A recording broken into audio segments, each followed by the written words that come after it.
Je m'appelle Frankie Narcisse. Dans la réflexion biblique précédente de cette série intitulée Sainteté à l'Éternel, nous avons vu sur la base d'Ésaïe 6, versets 5 à 7, l'humble réaction du prophète confronté à la majestueuse et terrifiante sainteté de Dieu manifestée dans le temple.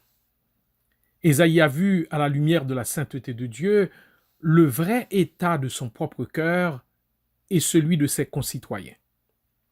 Avant de nous pencher sur l'appel divin du verset 8, continuons à bien examiner la question du péché et sa solution. J'ai bien dit péché.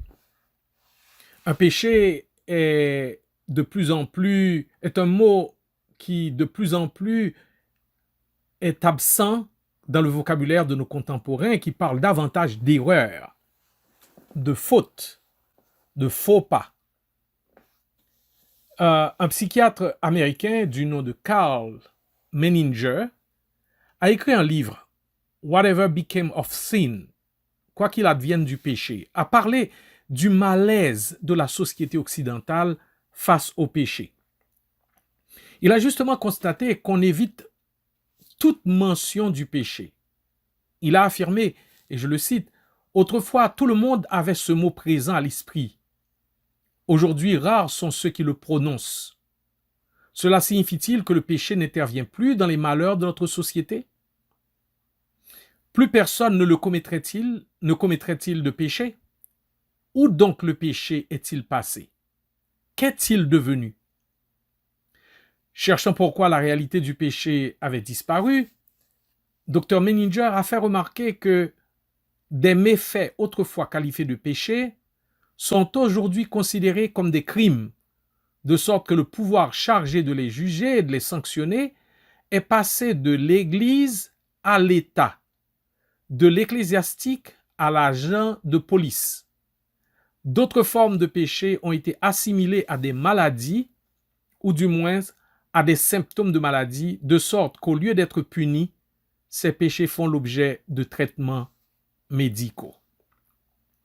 Résumant les grandes idées de ce magistral ouvrage, John Stott, dont je m'inspire beaucoup, souligne que Dr Menninger plaide non seulement pour la réintégration du mot péché dans notre vocabulaire, mais surtout pour une prise de conscience de la réalité qu'il exprime. L'idée de péché ne peut pas être évacuée sous prétexte qu'elle ne serait que la survivance d'un tabou culturel ou une petite maladresse d'ordre social. C'est une réalité qu'il faut examiner avec le plus grand sérieux. L'auteur, Menninger, et c'est toujours John Stott qui parle, reproche à de nombreux prédicateurs d'en affaiblir le sens et de vouloir en atténuer les conséquences. Menninger, ajoute John Stott, dit que l'homme d'église ne peut à la fois minimiser la gravité du péché et tenir son rôle spécifique dans notre culture. Car le péché est par nature implicitement agressif. Il est cruel, blessant. Il est déchirement d'avec Dieu et d'avec le reste de l'humanité. Aliénation partielle, acte de rébellion. Le péché est de nature opiniâtre, provoquant et déloyal. C'est toujours quelqu'un qui est blessé, offensé ou bravé.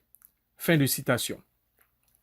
Menninger croit que le retour de la notion du péché conduirait, et je le cite, au réveil de la responsabilité personnelle.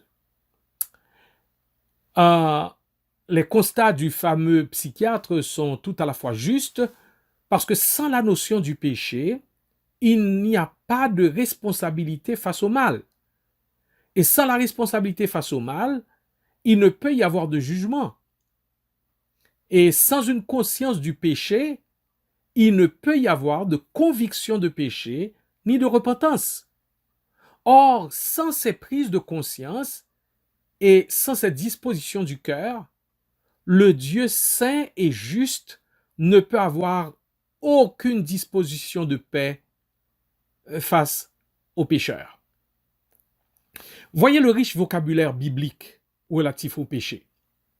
Au moins, je dis bien, au moins 5 mots dans le Nouveau Testament décrivent le péché, soulignant divers aspects de la même réalité. Or, il est appelé amartia, un mot grec qui signifie qui désigne plutôt le fait de rater la cible.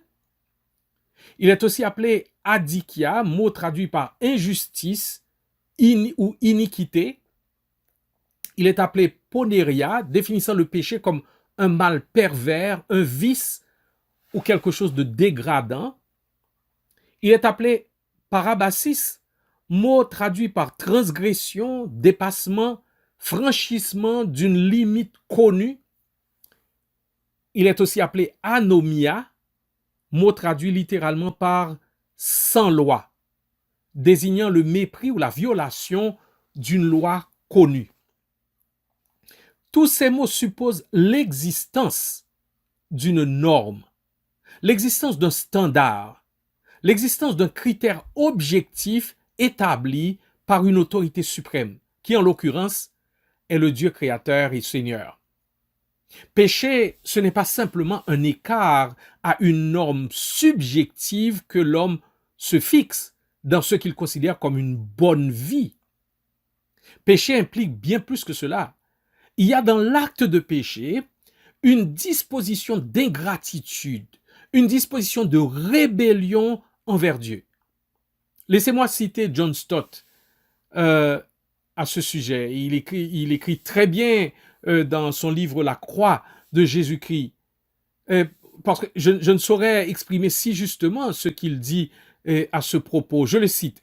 Et nous avons abandonné la position de dépendance qu'implique notre condition de créature et avons tenté de conquérir notre indépendance. Pire encore, nous avons osé proclamer notre indépendance, notre autonomie, littéralement l'indépendance par rapport à toute loi autre que la nôtre, ce qui n'est rien de moins que prendre la place de Dieu. Le péché n'est donc pas simplement un écart regrettable par rapport à une norme conventionnelle. Par nature, il est hostilité envers Dieu, selon Romains 8, verset 7. Et comme tel, il s'accompagne d'actes objectifs de révolte contre lui. Fin de citation. John Stott cite Émile Brunner qui résume admirablement la notion de péché en ces mots, et je cite Brunner, « Le péché est un défi lancé à Dieu, le désir arrogant d'être l'égal de Dieu, la prétention humaine à l'indépendance vis-à-vis de Dieu, la naissance de la raison, de la morale et de la culture autonome. » Fin de citation. De fait, chaque péché, qu'il soit en pensée, en parole, en action ou en omission, oui, dans chaque péché, nous disons à Dieu, ce n'est pas toi qui es en contrôle, c'est moi qui suis en contrôle. Tu ne sais pas ce qui est bon pour moi. Moi, je sais ce qui est bon pour moi. Tu n'es pas plus précieux pour moi. Ma rébellion ou ma propre loi l'est. Notre esprit tordu par le péché voit donc le péché autrement que Dieu le voit. Un auteur inconnu rend si bien cette différence de vue et de conviction entre l'humain et Dieu. L'homme appelle le péché un accident, Dieu l'appelle une abomination. L'homme appelle le péché une bévue, Dieu l'appelle un aveuglement. L'homme appelle le péché une insouciance, Dieu l'appelle une catastrophe. L'homme appelle le péché un défaut, Dieu l'appelle une souillure. L'homme appelle le péché une erreur, Dieu l'appelle un éloignement. L'homme appelle le péché une infirmité, Dieu l'appelle une iniquité. L'homme appelle le péché une défaillance, Dieu l'appelle anarchie. L'homme appelle le péché une erreur, Dieu l'appelle une folie. L'homme appelle le péché une bagatelle, Dieu l'appelle une tragédie. L'homme appelle le péché une faiblesse. Dieu l'appelle de l'entêtement. Tant que nous ne sommes pas au clair sur la gravité du péché et sur ce qu'il représente aux yeux de Dieu, et tant que nous ne réalisons pas les graves conséquences du péché sur le présent et sur le futur, nous continuerons à le traiter comme une banalité, une affaire de peu d'importance. Le péché, chers amis, est une affaire sérieuse. Premièrement, aux yeux de Dieu. Ses conséquences sont tout aussi sérieuses. C'est ce qui a fait dire à Steve Farrar, et je le cite, « Le péché vous amènera toujours plus loin que vous voulez aller, vous gardera plus longtemps que vous voulez rester, et vous coûtera plus cher que vous voulez payer. » Oh, que c'est bien dit, mais aussi que c'est vrai. Sans une juste conscience de cette hideuse réalité qu'est le péché devant le Dieu saint, qui nous a fait pour vivre dans une relation de dépendance envers lui, vous ne pouvez comprendre la réaction d'Ésaïe, de Moïse, de Daniel, de Jean sur l'île de Patmos, qui sont tombés sur leur face, face à la sainteté de Dieu. Convaincu de mes propres péchés devant ce Dieu saint, je ne peux que me jeter aux pieds de la croix pour crier ma propre misère. Sans la grâce qui vient de la croix, je céderai à tout coup aux tentations de Satan, aux séductions du monde et aux impulsions de ma chair, ma nature pécheresse, qui veulent rendre à mes yeux le péché moins offensant qu'il ne l'est vraiment, qui veulent me faire entrer dans une dynamique de rationalisation par laquelle chercher vainement à apaiser ma conscience en me disant « Là où le péché abonde, la grâce surabonde. » C'est là un vrai aveuglement. Jésus est allé à la croix pour nous délivrer de la pénalité du péché pour ce qui concerne notre passé, de la puissance du péché pour ce qui concerne notre présent, et de la présence du péché pour ce qui concerne notre avenir, notre éternité même.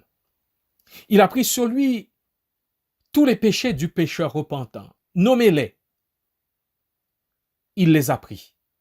Christ les a tous portés en son corps sur le bois de la croix. L'apôtre Paul nous dit même ceci. Celui qui n'a point connu le péché, Dieu l'a fait devenir péché pour nous, afin que nous devenions en lui justice de Dieu. 2 Corinthiens 5, verset 21. Oui, Jésus a payé à ma place et à ta place l'astronomique dette de nos péchés qu'aucun de nous n'aurait jamais pu payer pour être délivré de la colère du Dieu saint et juste. Tu comprendras alors pourquoi Dieu résiste aux orgueilleux et fait grâce aux humbles. Devant ce Dieu saint, personne ne peut rester debout. Personne ne peut rester debout revêtu de ces sales haillons. Ce qui s'impose, c'est la confession, c'est la contrition, c'est la repentance. Ce sont les dispositions d'Ésaïe confessant « Je suis défait. Mes lèvres sont impures et j'habite au milieu d'un peuple dont les lèvres sont impures. » Ésaïe 6, verset 5. Ce qui s'impose, ce sont les dispositions du publicain disant en Luc 18, verset 13 « Sois apaisé, ô Dieu, sois apaisé envers moi, qui suis un pécheur. » Ce sont les dispositions d'un Saül de Tarse, devenu apôtre de Jésus-Christ, disant « C'est une chose certaine et entièrement digne d'être reçue, que Jésus est venu dans le monde pour sauver les pécheurs, dont je suis le premier. » 1 Timothée 1, verset 15. Ce sont les dispositions de cœur de David disant au psaume 51, versets 3 à 5, « Ô Dieu, aie pitié de moi dans ta bonté, selon ta grande miséricorde, efface mes transgressions. Lave-moi complètement de mon iniquité et purifie-moi de mon péché, car je reconnais mes transgressions et mon péché est constamment devant moi. » Chers amis, Dieu est disposé à pardonner. De nombreuses affirmations de sa parole le montrent clairement. Et personne ne peut tomber si bas qu'il ne puisse en Jésus-Christ descendre pour le prendre. Personne ne peut aller si loin qu'il ne puisse aller le chercher. Sa parole dit en Proverbe, celui qui casse ses transgressions ne prospère point, mais celui qui les avoue et les délaisse obtient miséricorde. Le même Seigneur qui a fait grâce à Isaïe, à David, aux publicains, à la femme samaritaine, à la femme saisie en flagrant délit d'adultère, à Saul de Tarse, à l'impie Akab et à l'impie Manassé, à Augustin, à moi et à tant d'autres. Quand il y a un sincère changement de pensée par rapport au péché, il est aussi disposé à t'accorder son pardon. Sa parole nous dit par l'apôtre Jean, si nous confessons nos péchés, il est fidèle et juste pour nous les pardonner et pour nous purifier de toute iniquité. 1 Jean 1, verset 9. Confronté à la lumière de la sainteté de Dieu, alors que tu vois le péché sous un autre jour, alors que l'Esprit de Dieu transperce ton cœur, te donnant une salutaire conviction de péché, eh bien, retire-toi en un lieu où tu peux être seul avec ton Créateur. Va prendre une marche, enfin, trouve un endroit où tu peux être seul. C'est le moment de renoncer à ce gouvernement de toi, par toi et pour toi que tu as fait. C'est le moment de la reddition, le moment de mettre bas les armes, le moment de fléchir les genoux devant Jésus qui a usé de patience, qui s'est donné pour toi, mais qui a usé de patience envers toi en te donnant la grâce d'arriver à ce moment de repentance. Jésus te tend ses bras de grâce. Tu es exténué, fatigué avec le fardeau de tes péchés, avec le fardeau de ta culpabilité. Eh bien, viens lui demander de te pardonner, de régner à partir de ce moment et à jamais sur toute ta vie. Viens lui demander qu'il t'accorde le pardon de tes péchés et la réconciliation avec Dieu le Père et l'expérience d'une vie nouvelle ou l'expérience d'un puissant réveil pour toi qui avais déjà confié ta vie à Jésus-Christ, mais qui avait rétrogradé. Lorsque tu auras fait cela, tu seras animé de la même haine du péché que l'évangéliste Billy Sunday qui a dit, et je le cite, « Je suis contre le péché. Aussi longtemps que j'ai un pied, je lui donnerai un coup de pied. Et je le combattrai aussi longtemps que j'aurai un poing. Je le frapperai aussi longtemps que j'ai une tête. Je le mordrai aussi longtemps que j'aurai une dent. Quand je serai âgé sans poing, sans pied et sans dents, je le mâcherai jusqu'à ce que j'aille chez moi dans la gloire et qu'il aille chez lui dans la perdition. » Fin de citation. Oh, que Dieu nous donne cette même haine du péché. Si Dieu ne le haïssait pas, si Dieu n'haïssait pas le péché, pourquoi aurait-il envoyé son Fils unique, son Fils bien-aimé, se donner en sacrifice pour régler ce problème? C'est vers cela que pointaient tous les sacrifices de l'Ancien Testament. Parce que sans effusion de sang, il n'y a point de pardon. Que l'Esprit de Dieu ouvre en nous, œuvre en nous par sa bonne parole pour une repentance sincère et l'expérience du joyeux pardon de Dieu en Jésus-Christ. Amen. Il ne me reste qu'à te souhaiter bonne journée.